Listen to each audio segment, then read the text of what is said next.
அஸ்ஸலாமு அலைக்கும் வரஹ்மத்துல்லாஹி வபரகாத்துஹு. இன்றைய எமது அரபு மொழி இலக்கண வகுப்பில் நாங்கள் ஜம்உல் முதக்கரு சாலிம் என்ற தலைப்பில் சில விடயங்களை பார்ப்போம். ஜம்உல் முதக்கரு சாலிம் என்பது உயர்திணையில் இருக்கின்ற ஆண்பால் பன்மை அமைப்பை இது குறிக்கிறது. எப்பொழுதும் ஜம்உல் முதக்கரு சாலிம் வாவ் நூன் இந்த இரண்டு எழுத்துக்களையும் இறுதியாக கொண்டிருக்கும். ஜம்மு முதக்கரு சாலிம் ரஃபுடைய நிலையில் வருகின்ற பொழுது வாவ் நூன் என்ற இரண்டு எழுத்துக்களையும் பெற்றிருப்பது போல அது நஸ்ப் ஜர் ஆகிய இரண்டு நிலைகளிலும் வருகின்ற பொழுது யா நூன் என்ற இரண்டு எழுத்துக்களையும் இறுதி எழுத்துக்களாக கொண்டிருக்கும். எனவே இந்த ஜம்மு முதக்கரு சாலிமுடைய அமைப்பு ஒரு ஒருமை சொற்களுக்கு எப்படி அமையும் என்பதை நாங்கள் அவதானிக்கின்ற போது ஒரு ஒருமை சொல்லோடு சேர்த்து வாவ் நூன் அல்லது யா நூன் சேர்ந்து வரும். உதாரணமாக முஸ்லிமுன் என்ற சொல்லை நாங்கள் எடுத்தால் அல் முஸ்லிமூன என்று அதனுடைய ஜம்மு முதக்கரு சாலிம் மாற்றமடைகின்றது. கலீலுன் என்ற சொல்லை நாங்கள் ஜம்மு முதக்கரு சாலிமாக மாற்றுகின்ற பொழுது கலீலூன என்று அது மாற்றமடைகின்றது. இந்த உதாரணங்களை தற்பொழுது நாங்கள் வாசித்து பார்ப்போம். ஸல்லா ஃபில் மஸ்ஜிதி முஸ்லிமூன கஸீரூன இந்த இரண்டு சொற்களிலும் ஜம்மு முதக்கரு சாலிம் ரஃபுடைய நிலையில் வாவ் நூன் ஆகிய இரண்டு எழுத்துக்களையும் பெற்று வருகின்றது. இரண்டாவது உதாரணத்தை பாருங்கள். லிமாதா தஅخرல் முஸ்லிமூன ஃபீ ஹாதல் அஸ்ரி.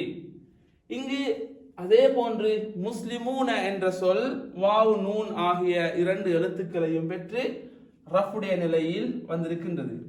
இந்த பக்கத்தில் இருக்கின்ற உதாரணங்களை நாங்கள் இப்பொழுது பார்ப்போம். காபல்துல் முதர்ரிசீன ஃபில் மக்தபா. இங்கு அல் முதர்ரிசீன என்ற சொல் மஃபூல் பிஹியாக இடம்பெற்றிருப்பதனால் இது ஃபி ஹாலத்தின் நஸ்புடைய நிலையில் காணப்படுகின்றன. எனவே இந்த சொல் யா நூன் இடம்பெற்று இது ஜம்மு முதக்கரு சாலிமாக வந்திருக்கின்றது.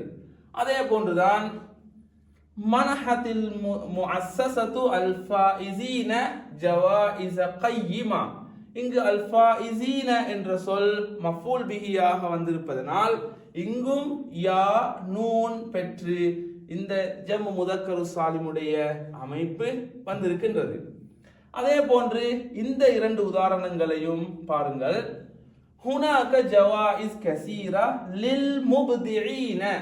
இங்கு லில் முப்திஈன என்ற சொல் ஹர்ஃபு ஜர் லி என்ற ஹர்ஃபு ஜர்ருக்கு பின்னால் வருவதனால் அது ஃபி ஹாலத்தில் ஜர்ருடைய நிலையிலே காணப்படுகின்றது. எனவே நஸ்புடைய நிலையில் வருவது போல ஜர்ருடைய நிலையிலும் யா நூன் இடம்பெற்று வந்திருப்பதை நாங்கள் இங்கே பார்க்கலாம். எனவே அன்புக்குரிய மாணவர்களே, ஜம்மு முதக்கரு சாலிம் வாவ் நூன் இடம்பெற்று வருகின்றது. அது நாங்கள் காண்கின்ற ஒரு சாதாரணமான ஒரு ஒருமை சொல்லோடு ரஃபுடைய நிலையில் வாவ் நூனும் நஸ்புடைய ஜருடைய நிலையில் யா நூனும் இடம்பெற்று வருகின்றது. எனவே இந்த உதாரணங்களையும் பயிற்சிகளையும் நாங்கள் தற்பொழுது செய்து பார்ப்போம்.